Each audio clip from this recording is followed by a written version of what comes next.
Alright guys, Stacking Points is back, and I wanted to tell you guys, recently I was saved. I accepted Jesus Christ as my Lord and Savior, and I've been going back through my life thinking about all the ways in which God was trying to get my attention all through my life. And one of the ways was back when I used to live in Ozark, Missouri. Back then I was a degenerate drug addict. I'd overdosed on heroin one night by myself in my apartment. I fell onto the floor, and I was taken to heaven by a being which was a guide, an angel, which in the beginning had the face of my little brother, but that quickly changed. It almost seemed like it thought that that was going to be familiar to me and that I would like that appearance.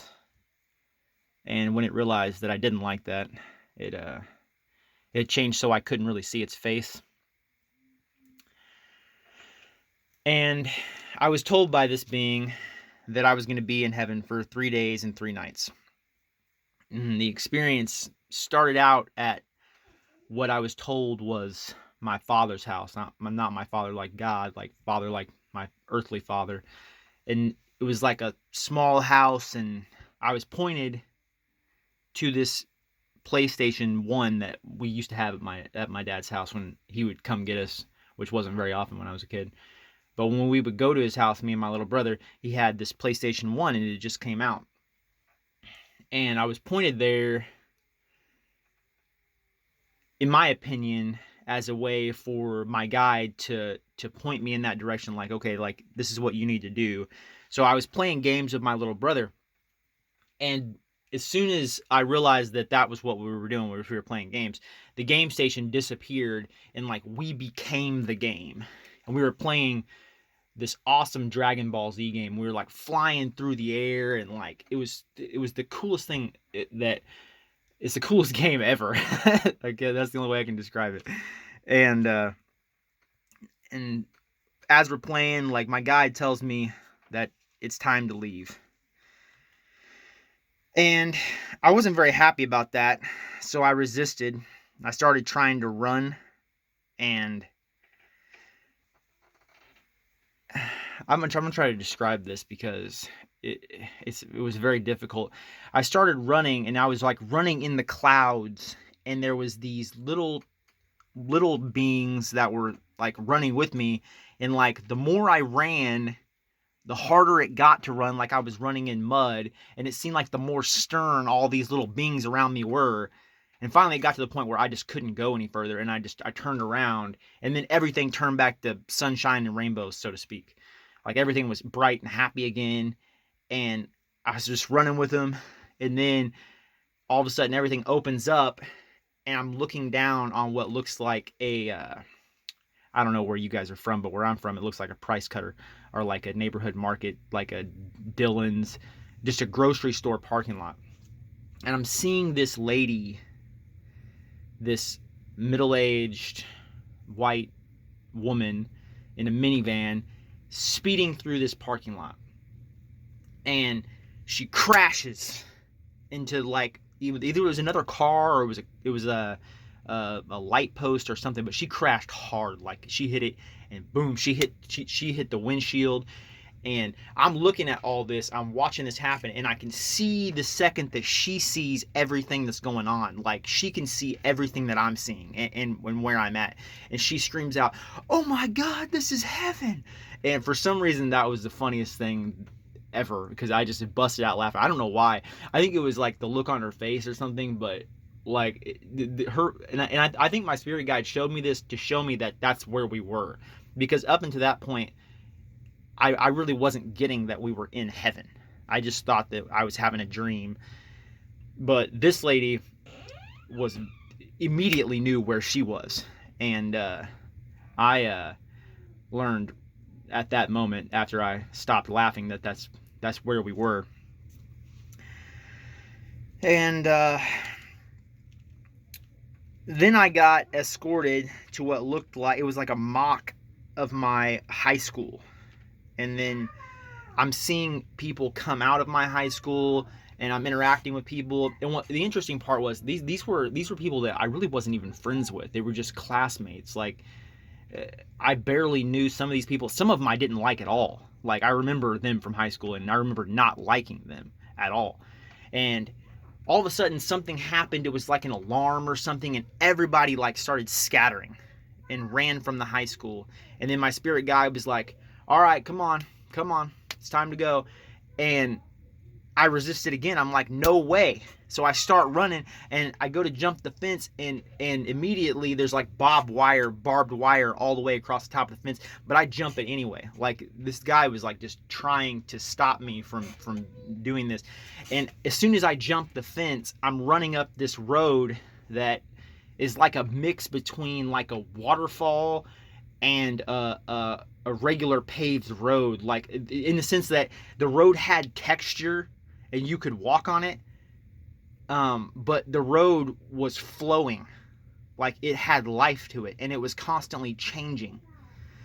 And I start running up this road, and then I get picked up and brought to this house, and I get set down in front of this house, and I'm looking at it, and I'm like, man, that's a nice house.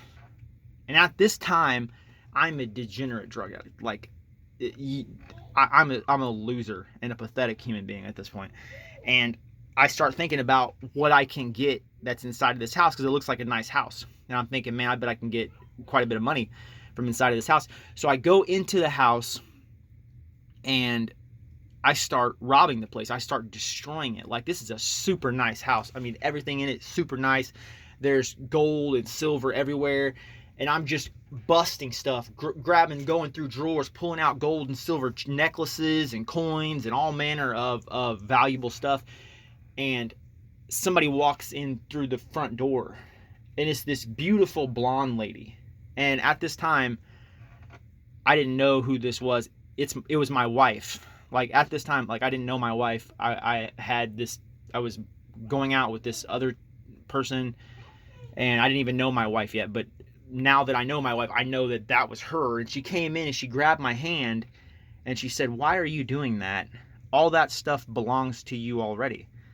And as soon as she grabbed my hand, and we turned to walk out the door, I look back at the house, and everything has gone back to the way it was before I destroyed it and ransacked it. There's nothing in my pockets anymore. All the stuff I destroyed is right back to the way it was before I walked in, and everything is back in its place. And she's got my hand, and we're walking up the hill to what is my family's house. All of my family that's in heaven.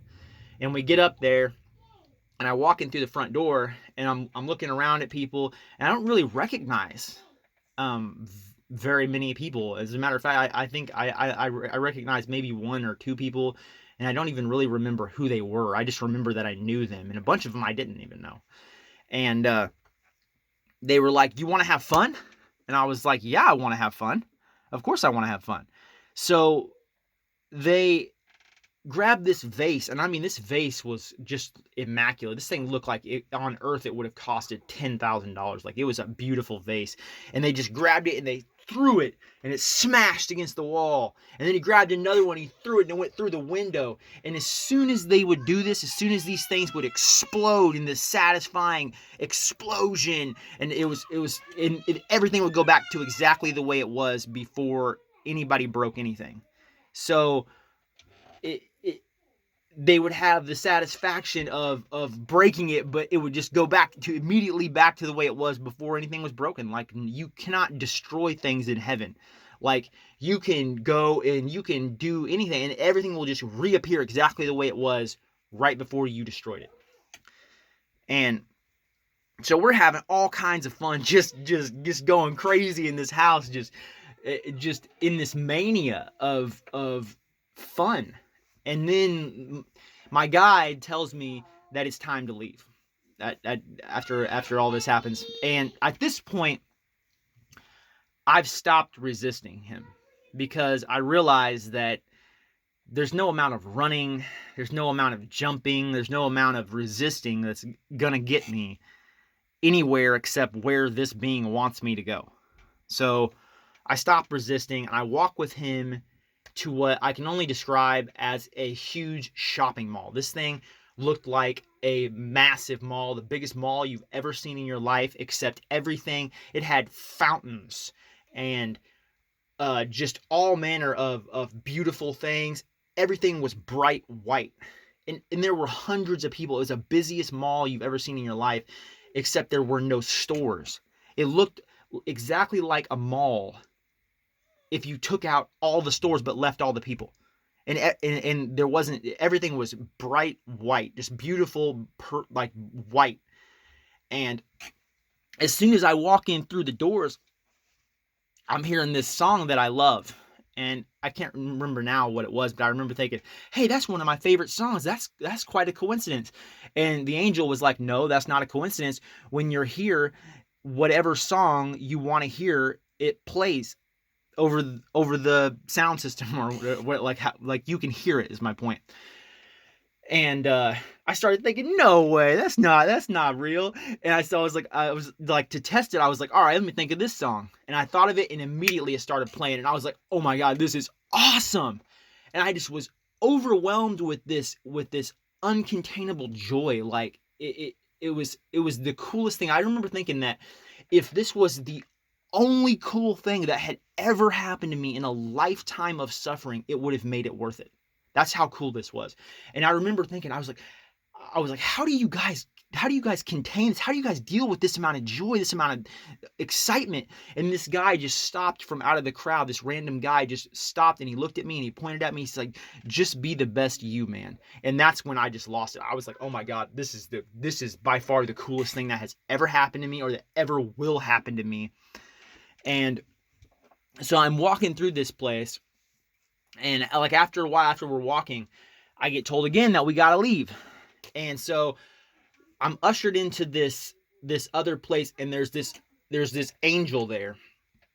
And my guide, I'm guessing I don't really know what my guide was. It might have been my guardian angel.